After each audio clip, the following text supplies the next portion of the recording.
Good evening, everyone. Welcome to Blacklogic. So first up, another bombshell from the Oval Office, as we stated earlier this morning, broadcast. President Joe Biden has granted a full pardon to his son, Hunter Biden, who was facing federal charges for tax evasion and illegal firearm possession. Now, this move comes despite the president's previous assurances that he wouldn't interfere in his family legal matters. The timing, just weeks before Hunter's sentencing and incoming administration of President-elect Donald Trump, Biden claims the pardon rectifies a miscarriage of justice, but critics across the political spectrum are crying foul, accusing him of blatant nepotism and undermining the justice system integrity. And to give my breakdown and my thoughts about this, please view today's broadcast referencing this same story. Meanwhile, on Capitol Hill, lawmakers are scrambling to address critical issues before the new administration takes over. The immediate priority, preventing a government shutdown by extending funding beyond the December 20th deadline. Democrats are pushing for an omnibus spending bill to cover fiscal 2025, aiming to cement their policy priorities. In contrast, Trump's allies prefer a short-term solution, eyeing early reversals of current policies once in power.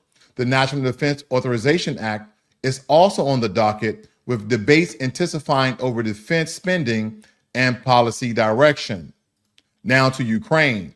Turning to international affairs, the U.S. is sending an additional $725 million in military aid to Ukraine, including counter-drone systems and munitions for a high-mobility artillery rocket system, also known as HMARS.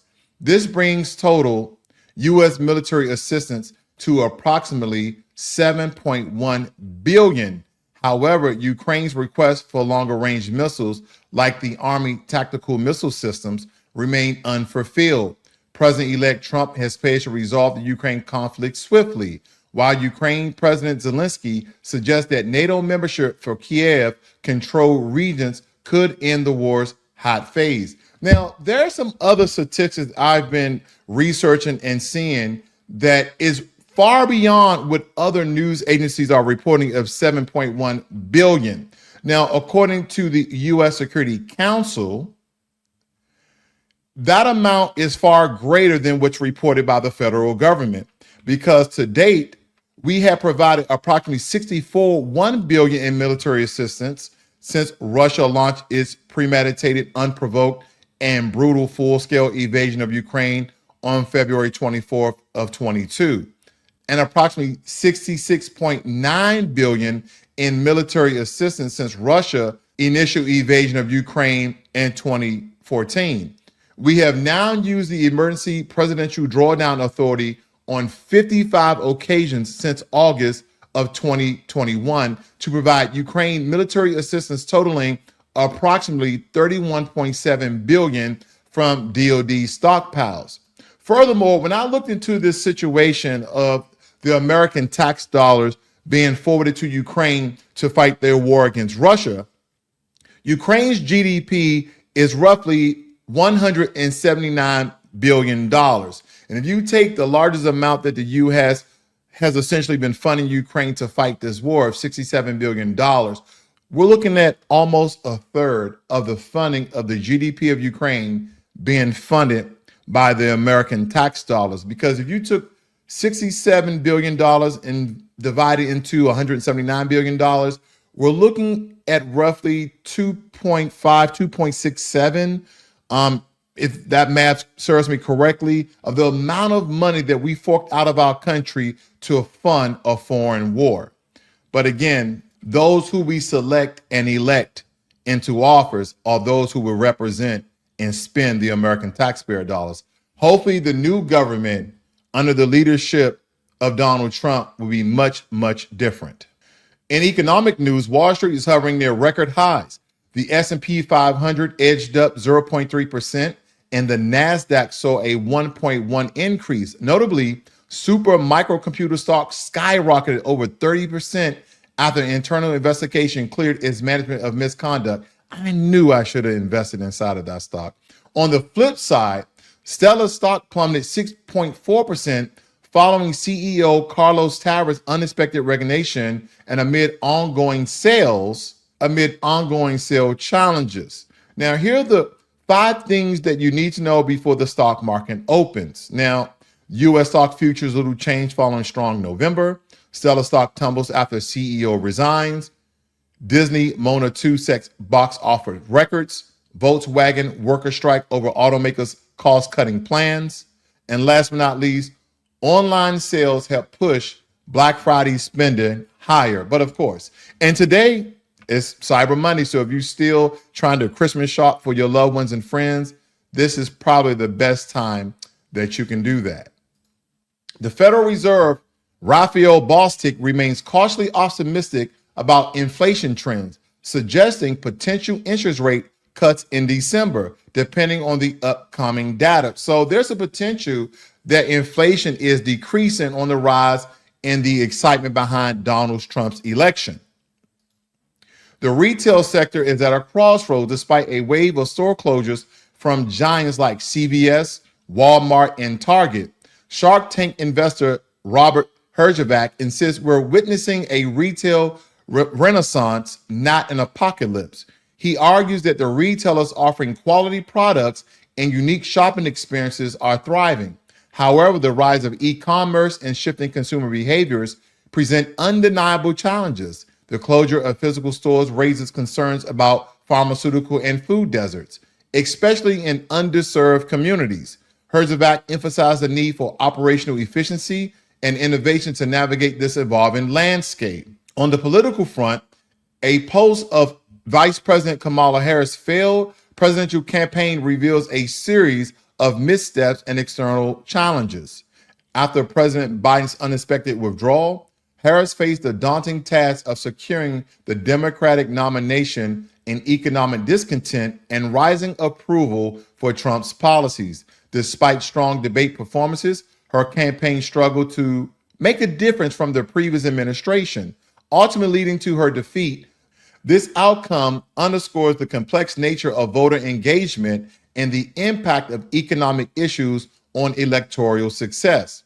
President-elect Donald Trump has nominated Kash Patel, a staunch ally and former national security aide, to serve as the next director of the FBI.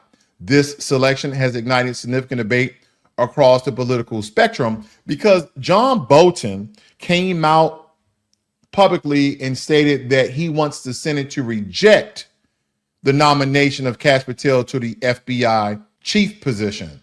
Now, Kash Patel has had various roles within the U.S. government, including senior positions during Trump's first term. Notably, he served as a senior aide to Congressman Devin Nunes when he played a pivotal role in challenging the FBI's investigations into alleged Russian interference in the 2016 election. Patel also held positions in the National Security Council and was chief of staff to the acting Secretary of Defense. Patel has been a vocal critic of the FBI, expressing concerns about its current operations. He has also advocated for substantial reforms, including reducing the FBI's authority and dismantling its intelligence gathering functions. His critiques align with President-elect Trump's assertions of a deep state within federal regulations and also within federal agencies. Now, the supporters are stating that conservative circles view Patel as a former poised to address perceived biases within the FBI. They believe his leadership could realign the Bureau within its foundational mission. But the critics are stating opponents express concerns about Patel's close ties to Trump and his lack of traditional law enforcement experience. They worry his appointment could politicize the FBI, compromising its independence. The Senate confirmation process is anticipated to be contentious, despite a Republican majority. Some senators have reservations about Patel's qualifications and potential impact on the FBI's autonomy. The outcome remains uncertain, with both support and opposition expected from various quarters. If confirmed, Patel will be the youngest and first Indian American to lead the FBI. His leadership could usher in significant changes, mostly in the Bureau's intelligence operation and its approach to federal investigations. Observers are closely monitoring how these potential shifts might affect the FBI's role in upholding federal law and ensuring national security. Now, in all, Kash Patel's nomination as the FBI director represents a pivotal moment for the FBI with potential long-term implications for its direction and independence. The forthcoming senator confirmation hearing will be critical in determining his suitability for the role in the future trajectory of the FBI. Now, a lot of you may not be aware of some of the seats that Donald Trump have already filled. And here's a quick synopsis that I believe that you guys can just take a gander at to see who's in line of succession and other cabinet level roles. Now, the only one that doesn't have to go through the Senate hearing is J.D. Vance. All others will have to go through a Senate hearing to see if the Senate approves of them. So what's important to note here is who is the majority of the Senate? Who is the majority of the House? Now, we understand that Donald Trump blew Kamala Harris out the water, 312 to 226. And as we look at the Senate as well as the House votes, congressional results, the Senate, Republicans at 53, Democrats at 47. So Republicans are the majority in the Senate. And when it comes to Congress, aka the House, Republicans are the majority at 220 and the Dems at 214 for them having the majority of the House. In other news, I saw this story and I thought it would be quite interesting. Here's the title: telling someone with a foreign accent you can't understand them could be racial discrimination. Now, I'm a red-blooded American. My family has been here since 1526 recordedly. And from Ancestry.com, my family has been here since the late 1600s, early 1700s. I am what you call a foundational Black American, a U.S. freedman, or simply just a Black American, whatever classification you deem is appropriate. But nonetheless, even I have had challenges speaking English, even though English is my first and only language.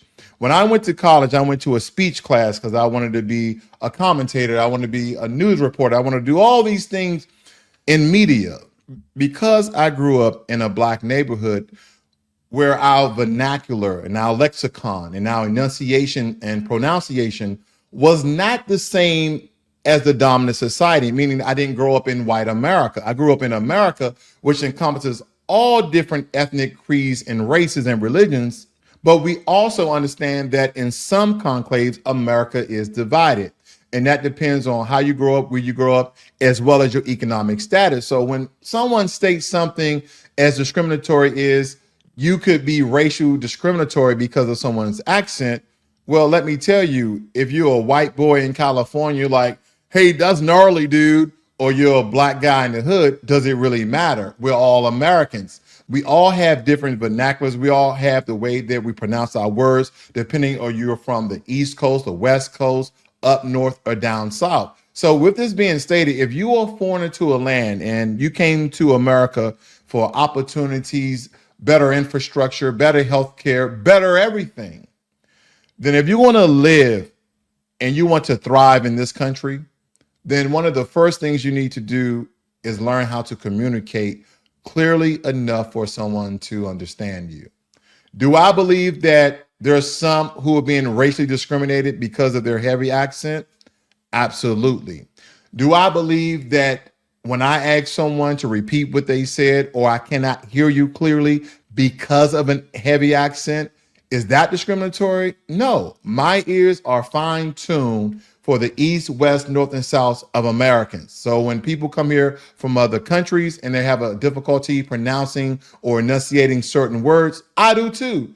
But only time will tell if this becomes bigger than what it really is, because when we are speaking into a framework that has been constructed for quite some time, listen, that's my 2 cents. And hopefully you'll leave your comments below and tell me what you think.